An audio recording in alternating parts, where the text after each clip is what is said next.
Pagi itu terasa sangat tenang di sebuah rumah sederhana namun hangat yang berdiri di pinggir kota. Cahaya matahari perlahan masuk melalui jendela besar ruang makan, menyinari meja kayu yang sudah dipenuhi dengan sarapan sederhana. Aroma kopi hangat bercampur dengan wangi roti panggang yang baru saja keluar dari pemanggang. Di kursi dekat jendela, seorang wanita muda bernama Salva sedang menuangkan kopi ke dalam cangkir putih. Wajahnya cantik dengan senyum lembut yang selalu membuat rumah itu terasa hidup. Rambut panjangnya diikat sederhana, dan ia mengenakan pakaian rumah yang nyaman.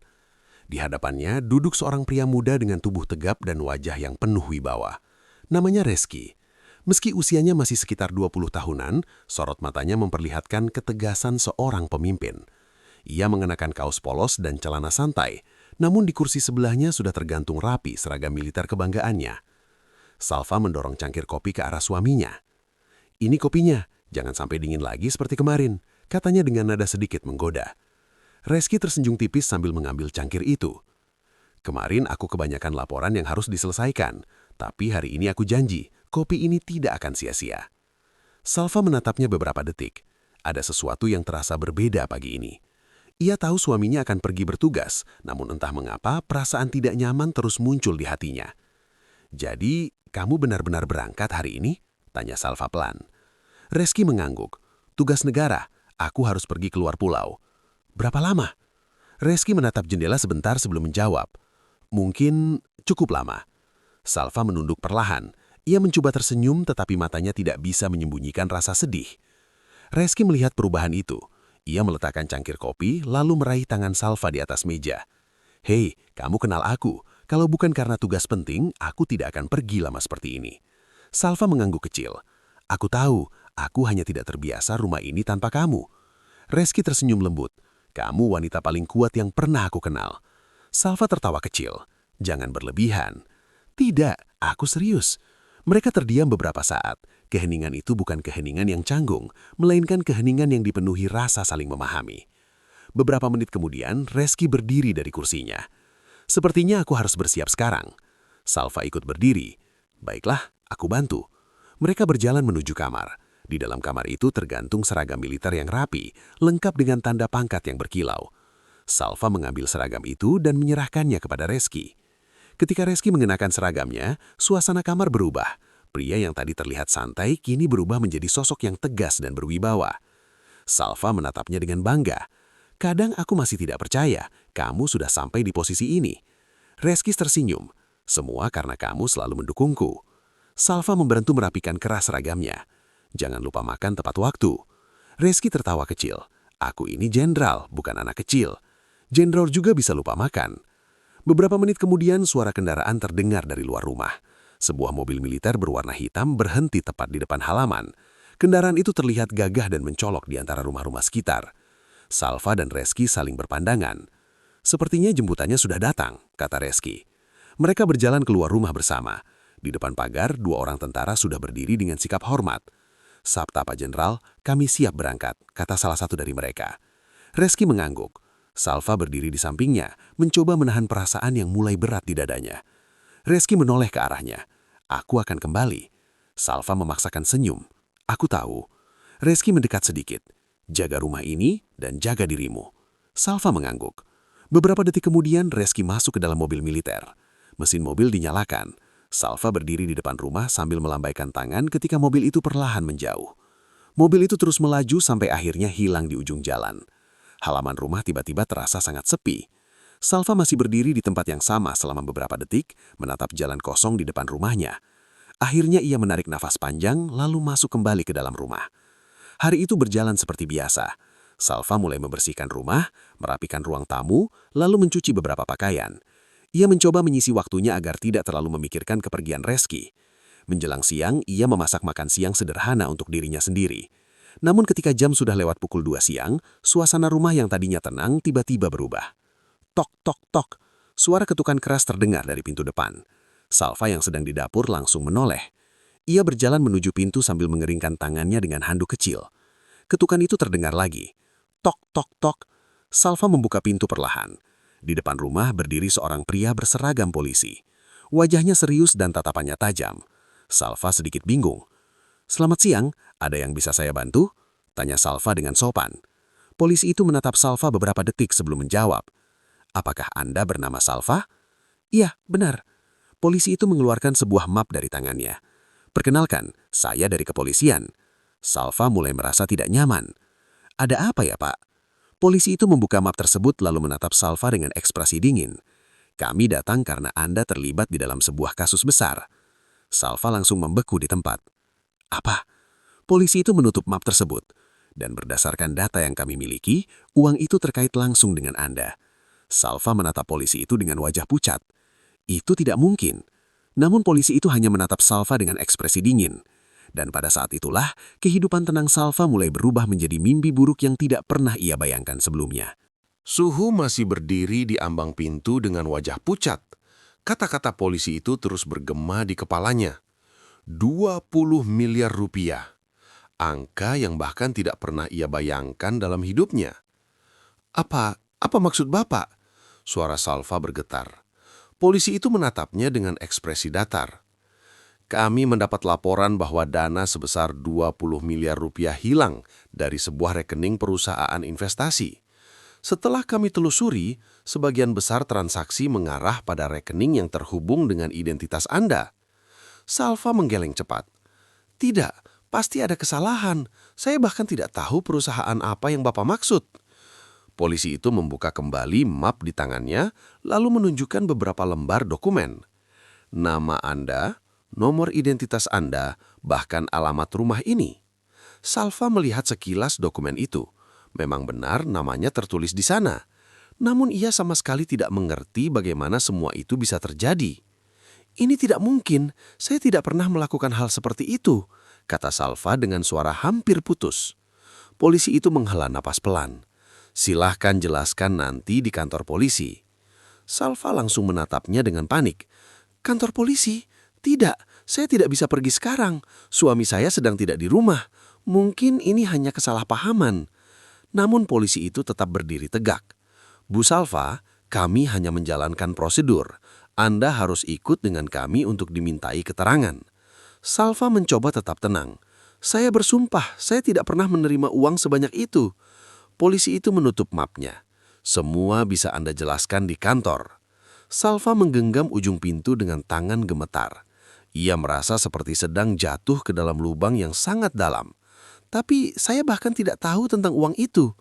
Polisi itu mulai terlihat tidak sabar. "Bu, kami sudah memiliki cukup bukti awal. Tolong jangan mempersulit." Salva menunduk sebentar. Air matanya mulai berkumpul di sudut matanya. "Apa saya benar-benar harus ikut sekarang?" Polisi itu mengangguk. "Iya." Beberapa detik terasa sangat lama. Akhirnya Salva mengangguk pelan. "Baik, saya ikut." Ia mengambil tas kecil dari meja ruang tamu, lalu mengunci pintu rumahnya. Ketika ia berjalan menuju mobil polisi yang terparkir di depan rumah, perasaannya terasa sangat berat. Ia menoleh sebentar ke arah rumahnya. Rumah yang beberapa jam lalu masih penuh dengan tawa bersama Reski. Sekarang terasa sangat jauh dan asing. Pintu mobil polisi dibuka. Salva masuk perlahan. Mobil itu mulai bergerak meninggalkan rumah. Di dalam mobil suasana sangat sunyi. Salva duduk di kursi belakang dengan kedua tangan saling menggenggam. Beberapa kali ia mencoba berbicara. "Pak, boleh saya menjelaskan sesuatu?" Polisi yang duduk di kursi depan menjawab tanpa menoleh. "Nanti saja di kantor." "Tapi saya benar-benar tidak tahu apa-apa tentang uang itu." Polisi itu tetap diam. Salva menarik napas panjang, mencoba menenangkan dirinya. Mobil itu terus melaju melewati jalanan kota. Beberapa orang yang melihat mobil polisi itu bahkan tidak menyadari bahwa di dalamnya ada seorang wanita yang hidupnya sedang runtuh. Sekitar 30 menit kemudian, mobil itu berhenti di halaman kantor polisi besar. Bangunan itu terlihat kokoh, dengan lambang kepolisian besar di bagian depan. Salva turun dari mobil dengan langkah pelan. Beberapa polisi yang berada di halaman melihat ke arahnya. Sebagian hanya menatap sekilas. Namun bagi Salva, tatapan-tatapan itu terasa seperti tuduhan. Ia dibawa masuk ke dalam gedung. Koridor panjang dengan lampu putih terang membuat suasana terasa dingin dan menekan. Langkah kaki mereka bergema di lantai keramik. Akhirnya mereka berhenti di depan sebuah ruangan. Seorang polisi membuka pintu. Di dalam ruangan itu duduk seorang pria dengan seragam polisi yang tampak rapi. Wajahnya tegas dan matanya tajam. Pria itu mengangkat kepalanya ketika Salva masuk. "Ini orangnya?" tanyanya. "Iya, Pak." Pria itu menatap Salva dari ujung kepala sampai kaki. "Silahkan duduk." Salva duduk perlahan di kursi yang berada di depan meja. Pria itu membuka sebuah map tebal di atas mejanya. "Perkenalkan, saya Inspektur Bambang." Nada suaranya dingin dan penuh tekanan. Salva mencoba berbicara dengan sopan. "Pak, saya rasa ini semua hanya kesalahpahaman." Bambang mengangkat alisnya sedikit. "Kesalahpahaman?" Ia mengambil sebuah dokumen lalu melemparkan ke atas meja di depan Salva. "Lihat ini." Salva melihat dokumen itu dengan tangan gemetar. Itu adalah catatan transaksi bank. Beberapa angka besar tercetak jelas di sana. Di bagian bawah terdapat nama Salva. Salva langsung menggeleng kuat. "Tidak, saya tidak pernah melakukan transaksi ini." Bambang menyandarkan tubuhnya di kursi. "Menarik. Apa maksud Bapak?" Setiap orang yang duduk di kursi itu selalu mengatakan hal yang sama. Salva menahan air matanya. "Tapi saya benar-benar tidak tahu apa-apa." Bambang menetuk meja dengan jarinya. "Dana 20 miliar rupiah hilang. Rekening yang terhubung dengan Anda menerima transfer dalam jumlah besar. Dan Anda mengatakan tidak tahu apa-apa." "Iya." Bambang menatapnya tajam. "Apakah Anda pikir kami bodoh?" Salva merasa dadanya semakin sesak. "Saya hanya seorang ibu rumah tangga. Saya bahkan tidak mengerti transaksi seperti itu." Bambang tersenyum tipis. "Sungguh cerita yang menarik." Salva mulai menangis. "Tolong percaya pada saya." Namun Bambang menutup map itu dengan keras. "Cukup." Ia berdiri dari kursinya. "Karena Anda terus menyangkal, kami akan menahan Anda sementara sampai penyelidikan selesai." Salva langsung menatapnya dengan panik. "Menahan saya? Tidak, saya tidak bisa ditahan. Saya tidak melakukan apa-apa." Namun Bambang sudah memanggil 2 polisi yang berdiri di luar ruangan. "Bawa dia ke sel tahanan."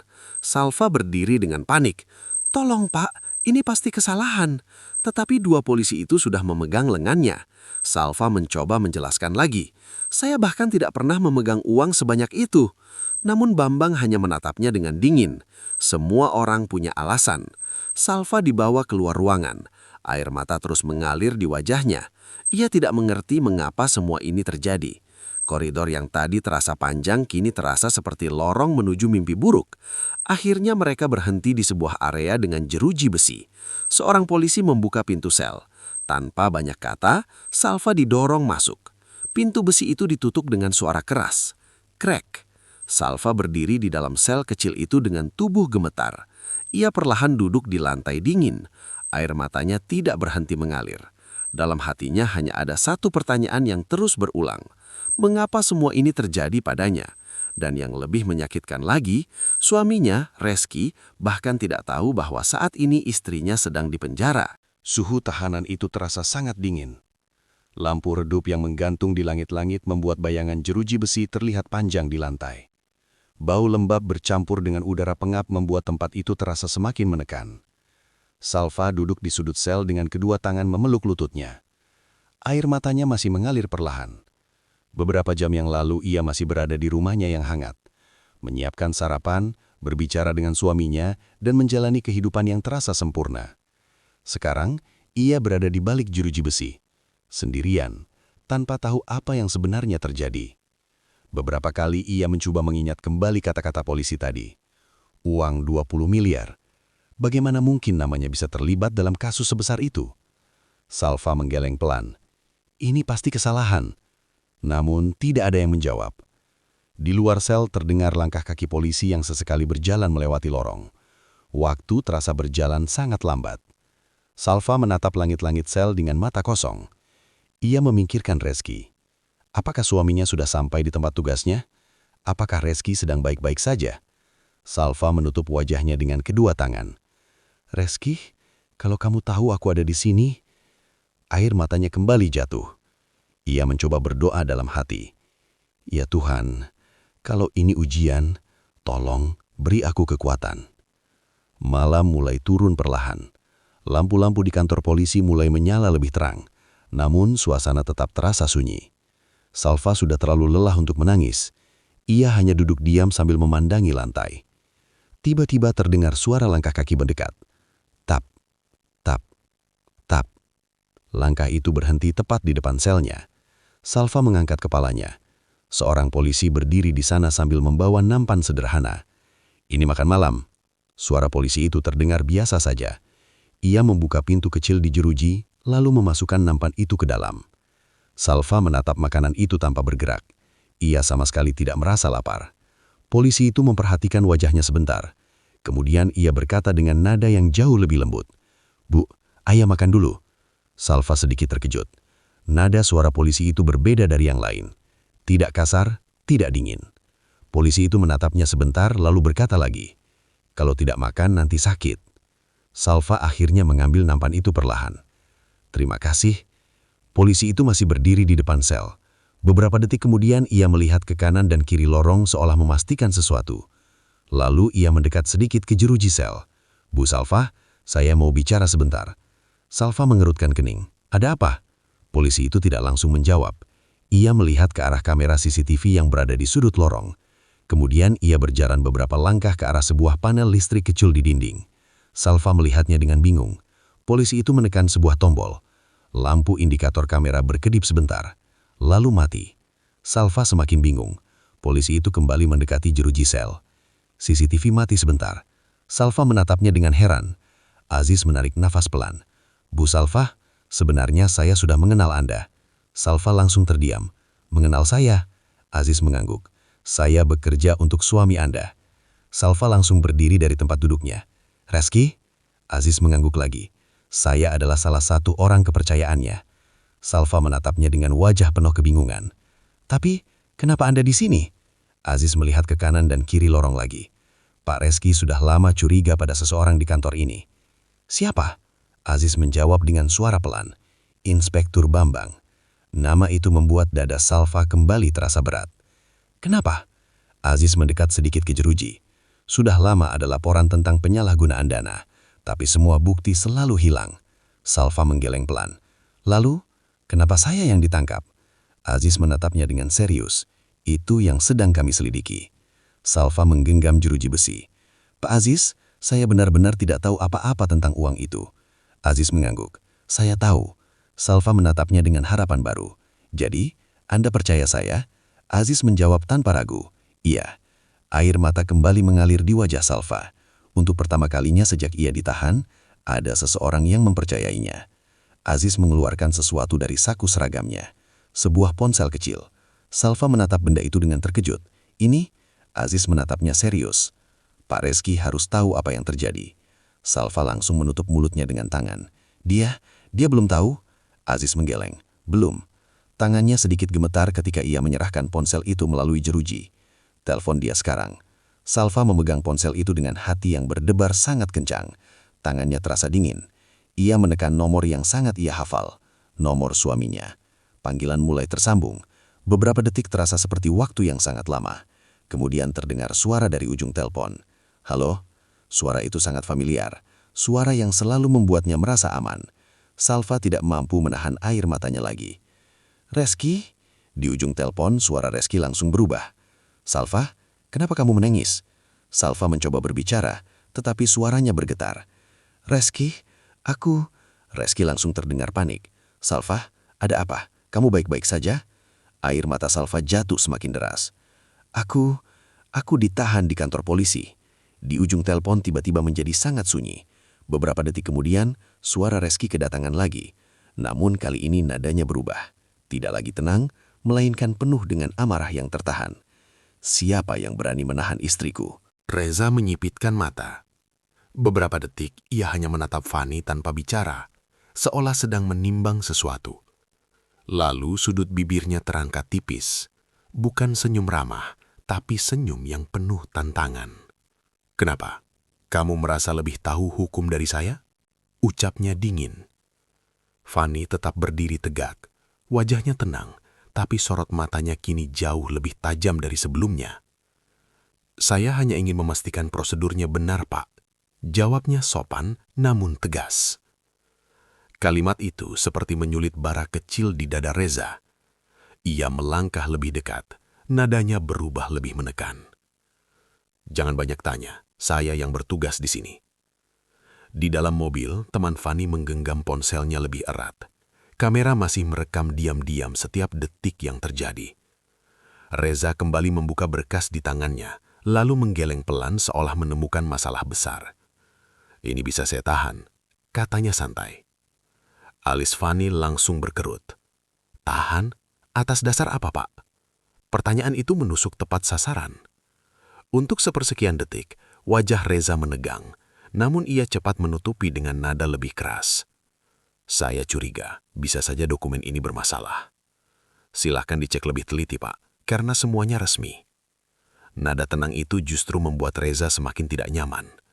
Ia tidak suka dilawan dengan kepala dingin. Suasana di sekitar mulai berubah. Beberapa pengendara yang masih antri diam-diam memperhatikan. Angin siang bertiup pelan, tapi ketegangan di antara mereka terasa semakin pekat. Reza mendadak mengetuk bodi mobil Fani dengan keras. "Buka bagasi." Perintah itu datang tiba-tiba. Fani tidak langsung bergerak. "Maaf, Pak, apakah ada surat perintah pemeriksaan kendaraan?" Kalimat itu seperti tamparan kedua, meski belum benar-benar terjadi. Wajah Reza langsung mengeras. "Kamu ini banyak sekali alasan," desisnya. Ia memberi isyarat pada salah satu anak buahnya untuk mendekat. Situasi mulai terasa tidak sehat. Di dalam mobil, teman Fani menggenggam ponselnya lebih erat. Kamera masih merekam diam-diam setiap detik yang terjadi.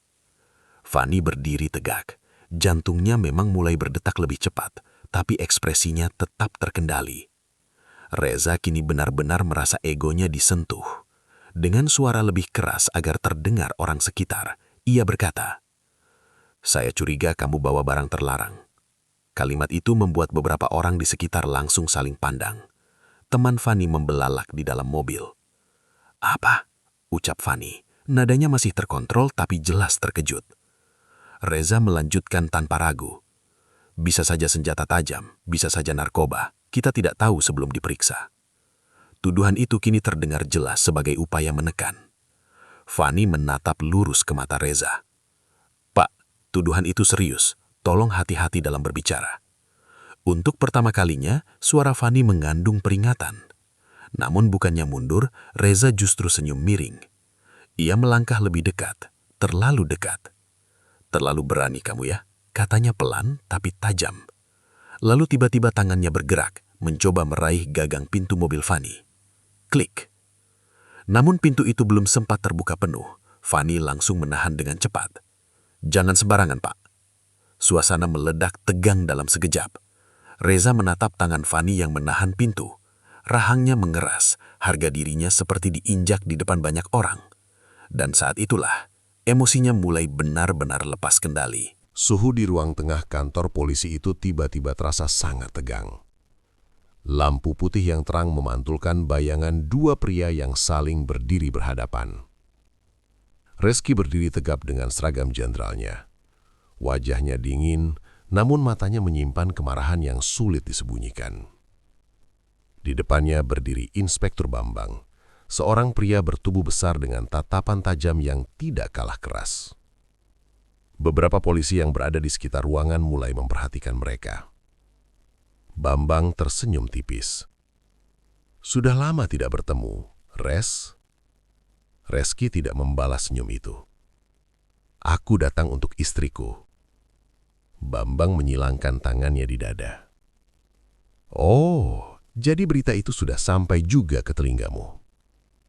Reski melangkah satu langkah lebih dekat. "Istriku tidak mungkin melakukan hal seperti yang kamu tuduhkan." Bambang mengangkat alisnya sedikit. "Semua orang yang datang ke sini selalu berkata seperti itu." Reski menatapnya tajam. "Kamu tahu siapa Salva?" Bambang tertawa kecil. "Ya, tentu saja aku tahu. Istri seorang jenderal muda yang sangat dihormati." Reski tidak bereaksi. "Bebaskan dia." Kalimat itu diucapkan dengan sangat tegas. Namun Bambang hanya tersenyum tipis. "Sayangnya itu bukan keputusan yang bisa aku buat dengan mudah." Reski mengerutkan kening. "Apa maksudmu?" Bambang berjalan perlahan mengelilingi meja di ruangan itu, seolah menikmati situasi yang sedang terjadi. "Reski, kamu memang punya pangkat tinggi di militer, tapi ini kantor polisi. Ia berhenti tepat di depan Reski. Di sini, aku yang berkuasa. Beberapa polisi yang berdiri di sekitar mereka mulai merasa tidak nyaman. Reski menahan emosinya. Aku hanya meminta keadilan. Bambang menatapnya dengan dingin.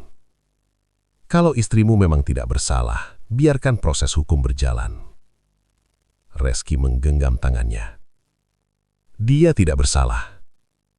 Bambang hanya mengangkat bahu. Semua orang mengatakan hal yang sama. Saat itu tiba-tiba terdengar suara langkah kaki dari koridor.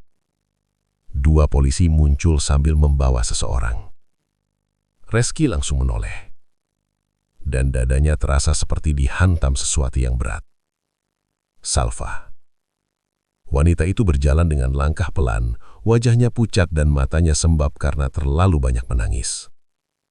Ketika Salva melihat Reski berdiri di ruangan itu, ia langsung terkejut. Reski.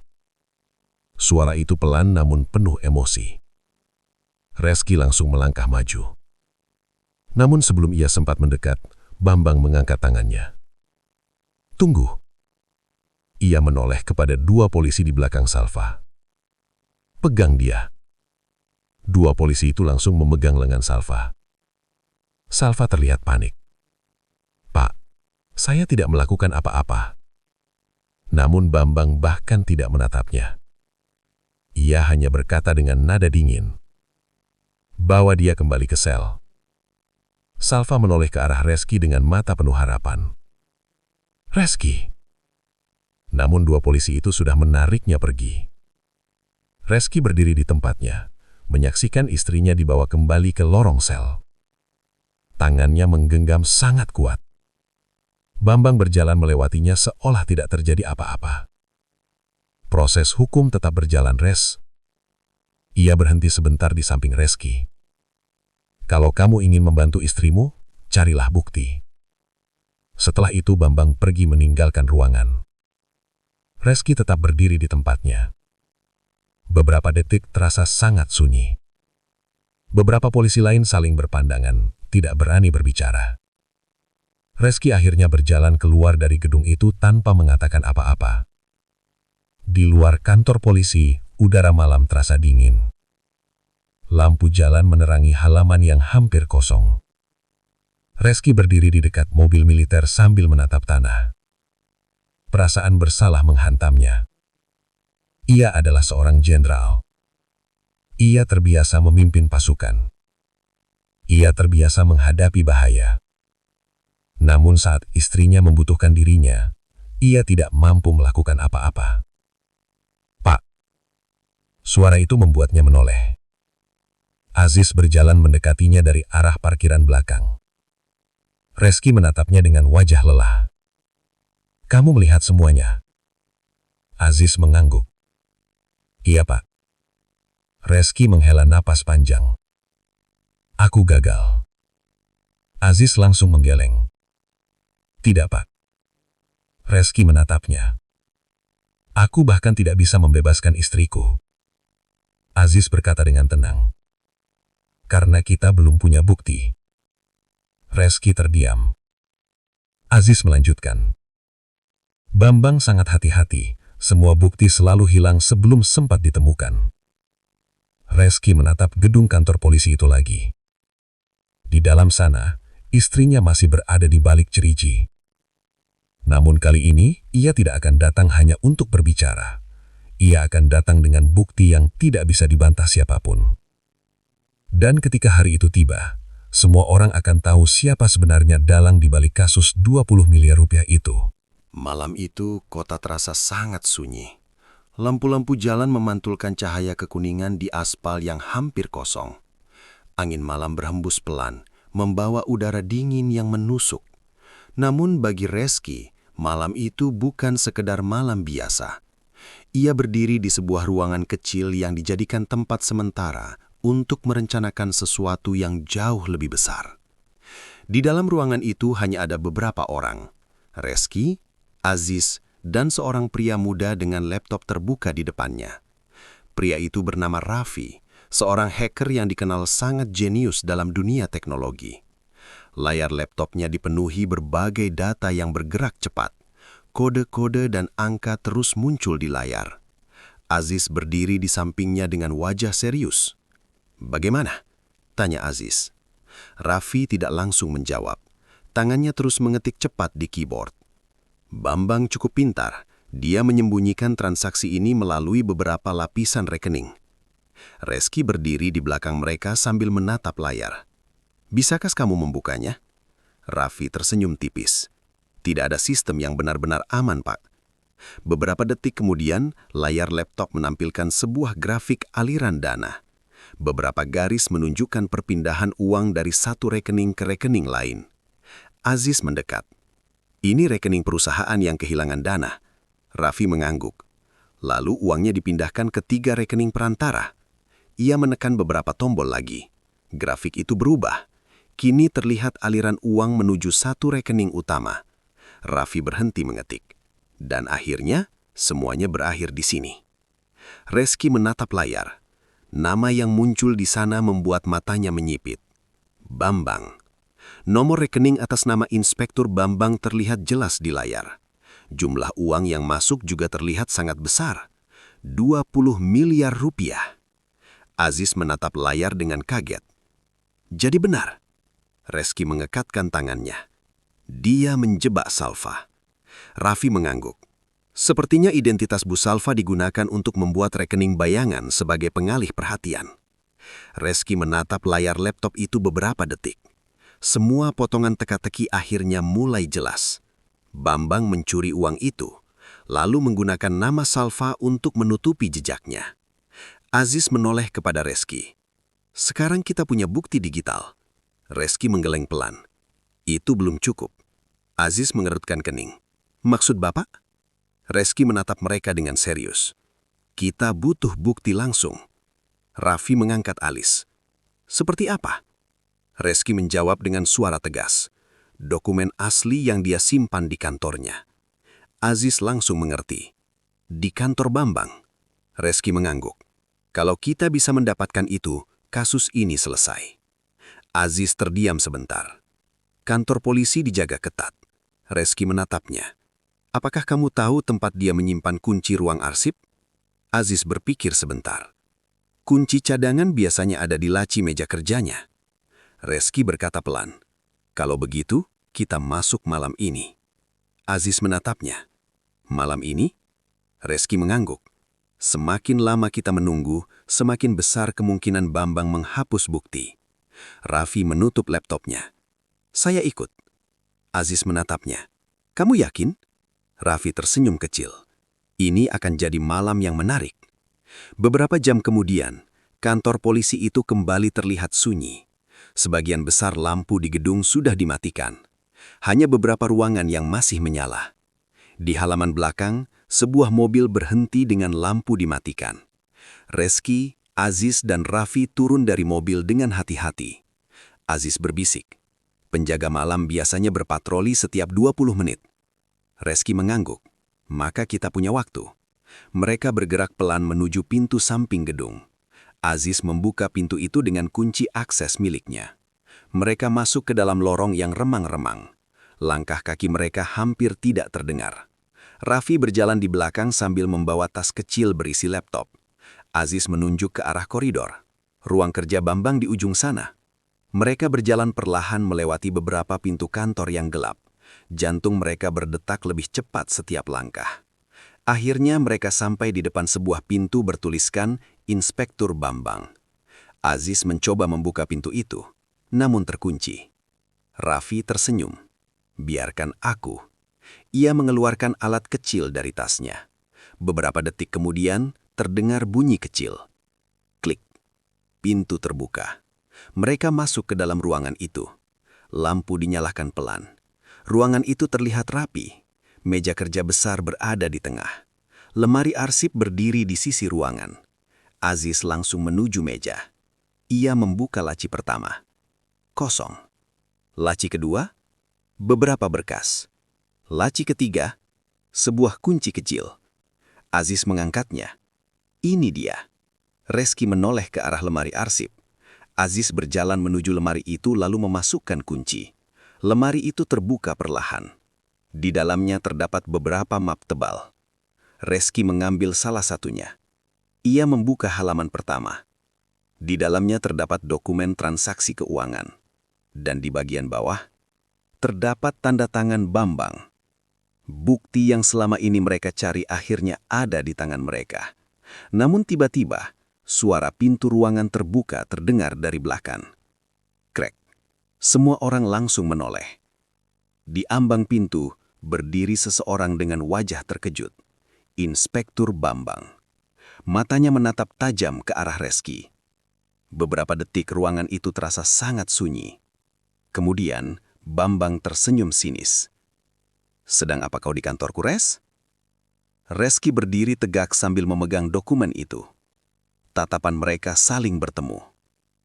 Malam itu, pertarungan yang sebenarnya akhirnya dimulai. Suhu 1,65 Kelvin. Ruangan itu tiba-tiba terasa sangat sunyi. Lampu putih di langit-langit menerangi 3 orang yang berdiri di dalam ruangan dan 1 orang yang berdiri di ambang pintu. Inspektur Bambang. Tatapannya tajam seperti seekor predator yang baru saja menemukan mangsanya. Ia perlahan menutup pintu di belakangnya. Klik. Suara itu terdengar keras di ruangan yang sunyi. Bambang menatap Reski lalu melihat dokumen yang berada di tangan jenderal itu. Senyum tipis muncul di wajahnya. "Jadi, akhirnya kamu menemukannya." Reski tidak bergerak sedikit pun. Tangannya menggenggam map berisi dokumen itu dengan kuat. Aziz dan Raffi berdiri di belakangnya dengan wajah tegang. Bambang melangkah masuk ke dalam ruangan dengan santai. Langkahnya pelan, seolah tidak merasa terancam sama sekali. "Kamu tahu, Rez, aku sebenarnya cukup kagum." Ia berhenti beberapa meter dari mereka. Tidak banyak orang yang berani menyelinap ke kantor polisi di tengah malam. Reski menatapnya dingin. "Kamu menjebak istriku." Bambang mengangkat bahu. "Itu hanya strategi." Reski menahan emosinya. "Kamu mencuri uang 20 miliar rupiah dan menggunakan nama Salva untuk menutupinya." Bambang tertawa kecil. "Kalau kamu sudah tahu semuanya, kenapa masih bertanya?" Aziz menggenggam tangannya. "Pak, orang ini sudah terlalu jauh." Namun Bambang hanya menatap mereka dengan santai. "Kalian pikir dokumen itu cukup untuk menjatuhkanku?" Reski menjawab dengan tenang. "Lebih dari cukup." Bambang menggeleng pelan. "Kalian terlalu naif." Ia melangkah 1 langkah lebih dekat. Karena kalau dokumen itu sampai keluar dari ruangan ini, tatapannya tiba-tiba berubah dingin. "Kalian tidak akan pernah keluar hidup-hidup." Raffi langsung menegang. Azus bersiap berdiri di depan Reski. Namun Reski tetap tenang. "Jadi kamu mengakuinya?" Bambang tersenyum. "Di ruangan ini tidak ada hakim." Tiba-tiba Bambang bergerak sangat cepat. Ia menerjang Reski dengan pukulan keras. Namun Reski sudah siap.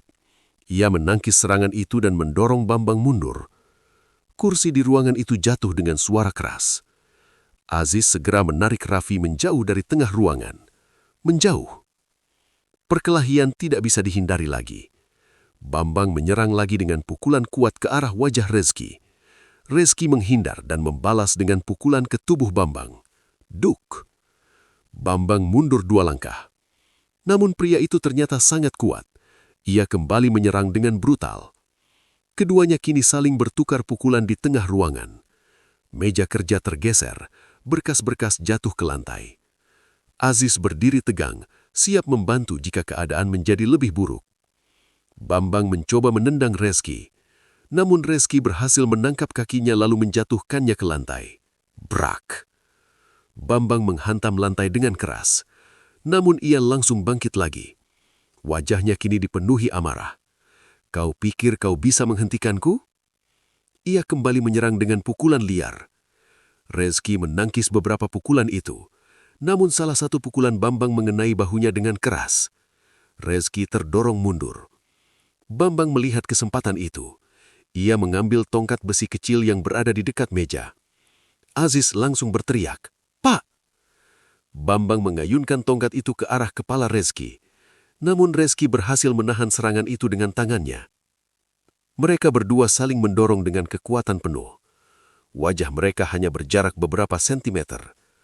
Bambang mendesis marah. "Seharusnya kau tidak ikut campur." Rezki menatapnya dengan dingin. "Kamu menyentuh keluargaku." Dengan tenaga penuh, Rezki mendorong Bambang ke belakang. Tongkat itu terlepas dari tangan Bambang. Rezki langsung memukulnya dengan keras. Buk! Bambang terhuyang. Rezki tidak memberi kesempatan. Ia menjatuhkan Bambang ke lantai dan menahannya dengan kuat. Aziz langsung berlari mendekat. Cepat! Aziz mengeluarkan borgol dari sabuknya. Beberapa detik kemudian tangan Bambang sudah diborgol di belakang punggungnya. Bambang masih mencoba melawan. Namun kali ini tidak ada lagi yang bisa ia lakukan. Rezki berdiri perlahan sambil menarik nafas. Dokumen yang berisi bukti masih berada di tangannya. Bambang menatapnya dengan penuh kebencian. "Kau pikir ini sudah selesai?" Rezki menatapnya tajam. "Iya." Aziz berdiri di samping Bambang. "Kami punya bukti transaksi, dokumen asli, dan pengakuanmu barusan." Raffi mengangkat ponselnya. "Saya juga merekam semuanya." Bambang langsung terdiam. Rezki berkata dengan tenang namun penuh ketegasan, "Kali ini kamu tidak bisa melarikan diri." Beberapa menit kemudian beberapa polisi lain datang ke ruangan itu setelah mendengar keributan. Mereka terkejut melihat Bambang dalam keadaan diborgol. Rezki menyerahkan dokumen itu kepada mereka. "Ini bukti kejahatan yang dia lakukan." Polisi-polisi itu saling berpandangan. Aziz berkata tegas, "Inspektur Bambang akan diserahkan ke pengadilan." Bambang akhirnya dibawa keluar dari ruangan itu. Langkahnya tidak lagi penuh percaya diri seperti sebelumnya. Sekarang ia hanya seorang tersangka. Rezki berdiri diam di ruangan itu beberapa detik. Kemudian ia menoleh kepada Aziz. "Salva." Aziz langsung mengerti. "Mari kita bebaskan beliau." Beberapa menit kemudian mereka berjalan menuju lorong sel tahanan. Langkah kaki Rezki terasa semakin cepat. Akhirnya mereka sampai di depan sel tempat Salva berada.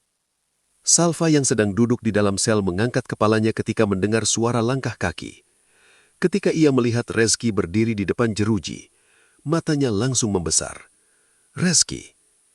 Rezki berdiri di sana dengan wajah lelah namun penuh kelegahan. Aziz membuka kunci sel. Klik. Pintu besi itu terbuka. Salva berdiri perlahan dengan air mata yang kembali mengalir. Rezki melangkah masuk ke dalam sel. Beberapa detik mereka hanya saling menatap. Lalu Salva langsung memeluk suaminya dengan erat. Tangisnya pecah tanpa bisa ditahan. Rezki memeluknya kembali dengan kuat. "Maaf, aku datang terlambat."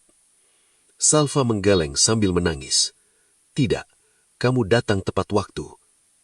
Malam itu, jeruji besi yang memisahkan mereka akhirnya terbuka, dan kebenaran yang selama ini tersembunyi akhirnya mulai terlihat. Pagi hari datang dengan cahaya yang perlahan menyinari kota. Setelah malam yang penuh ketegangan, akhirnya hari baru dimulai. Di dalam sebuah ruang sidang pengadilan yang besar, suasana terlihat sangat serius. Beberapa wartawan sudah duduk di kursi belakang. Kasus ini sudah mulai menarik perhatian banyak orang karena melibatkan jumlah uang yang sangat besar. Di bagian depan ruang sidang, Salva duduk dengan tenang di kursi terdakwa. Namun kali ini wajahnya tidak lagi dipenuhi ketakutan seperti sebelumnya. Di sampingnya duduk seorang pengacara yang membantu proses persidangan. Tidak jauh dari sana, Rezki duduk dengan seragam jenderalnya. Tatapannya tenang, tetapi penuh perhatian terhadap apapun yang terjadi di ruangan itu. Di sisi lain ruangan, seorang pria duduk dengan kedua tangan diborgol. Inspektur Bambang. Wajahnya terlihat jauh berbeda dari sebelumnya. Tidak ada lagi kesombongan atau senyum sinis yang dulu selalu muncul di wajahnya. Hakim memasuki ruang sidang. Semua orang berdiri. Sidang dibuka. Suasana langsung menjadi sangat hening. Jaksa mulai menjelaskan kasus yang terjadi. Kasus ini berawal dari hilangnya dana sebesar 20 miliar rupiah dari sebuah perusahaan investasi. Tersangka awal adalah saudari Salva. Berdasarkan data rekening yang ditemukan, Salva menunduk sebentar. Namun jaksa melanjutkan. Namun setelah dilakukan penyelidikan lebih lanjut, ditemukan bukti baru yang menunjukkan bahwa transaksi tersebut sebenarnya dilakukan oleh Inspektur Bambang. Beberapa orang di ruang sidang mulai berbisik pelan. Jaksa kemudian menyerahkan beberapa dokumen kepada hakim. Ini adalah dokumen transaksi asli yang ditemukan di kantor Inspektur Bambang.